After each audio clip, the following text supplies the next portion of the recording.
খুলনার টিমও নর্মাল না, মানে একদমই যে নর্মালভাবে ধরা হবে এমন না। খুলনা আর হচ্ছে যে চট্টগ্রাম দুইটাই ফাইটিং স্কোয়াড, মানে ফাইটিং 11। এখন দেখা যাক কী হয়, দেখার জন্য আসছি, দেখা যাক, আল্লাহ ভরসা। আমাদের প্রত্যাশা আপনার হচ্ছে যে ব্যাটিং আছে, ব্যাটিংয়ে বেশি রান করার দরকার, কারণ খুলনার রান মোটামুটি ব্যাটিংটা অনেক ভালো, সেজন্য ব্যাটিংটা ভালো করলে আশা করা যায়। আর দ্বিতীয়ত বোলিংও অবশ্যই ভালো করতে হবে, নয়তো সেভাবে ব্যাটিং করে সম্ভব না। তো দুইটাই ভালোভাবে করতে হবে। এর আগের দিন মানে ভালোই খেলছে, তবে বোলিংটা একটু খারাপ ছিল, যেটা মানে কোনোভাবে উইকেট ফেলানো ব্যর্থর কারণে আর কি এই কাজটা হয়। উইকেট যদি আরও দু একটা উইকেট যদি প্রথমে ফেলাতে পারতো, তাইলে হয়তো ফাইটিং আরও ভালোভাবে হইতো, কিন্তু উইকেটটা না ফেলানোর কারণেই আরও মানে হারার ইয়েটা বেশি হয়েছে। টুর্নামেন্টে একটা দল প্রথমে খারাপ বাজে পারফরমেন্স করতেই পারে, ঠিক আছে, সেটা আস্তে আস্তে প্রতিকূল পরিবেশ পার করে খুলনা এখন আগাচ্ছে। আমরা আশাবাদী এটা ধারাবাহিকতা ধরে রাখতে পারলে খুলনা ইনশাল্লাহ চ্যাম্পিয়ন হবে।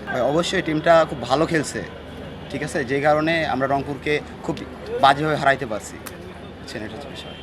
ব্যাটিং প্লাস বোলিং দুইটাই খুব ভালো হয়েছে সেদিন, এই জন্যে রংপুরের এই অবস্থা।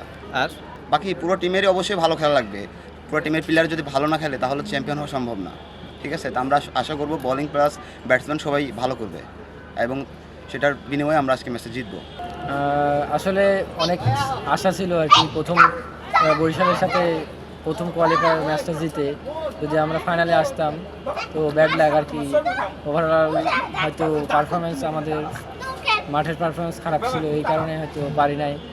আসলে খুলনা এমন একটা টিম, আমরা আসলে বিপিএল যখন শুরু হচ্ছে আর ওরা যখন টিমটা গঠন করছে তখন আমাদের ধারণা ছিল আসলে খুলনা হয়তো বা শুরুতেই ঝরে যাবে, কিন্তু খুলনার যে কয়টা ম্যাচ আমরা দেখছি প্রত্যেকটা ম্যাচের সাথে কন্ট্রাস্ট হয়েছে। যেহেতু অল্প ডিফারেন্স রানে ওরা হচ্ছে 2-3টে ম্যাচ হেরে গেছে, সেটা হচ্ছে আমাদের জন্য খুব বেদনাদায়ক এবং কষ্টদায়ক।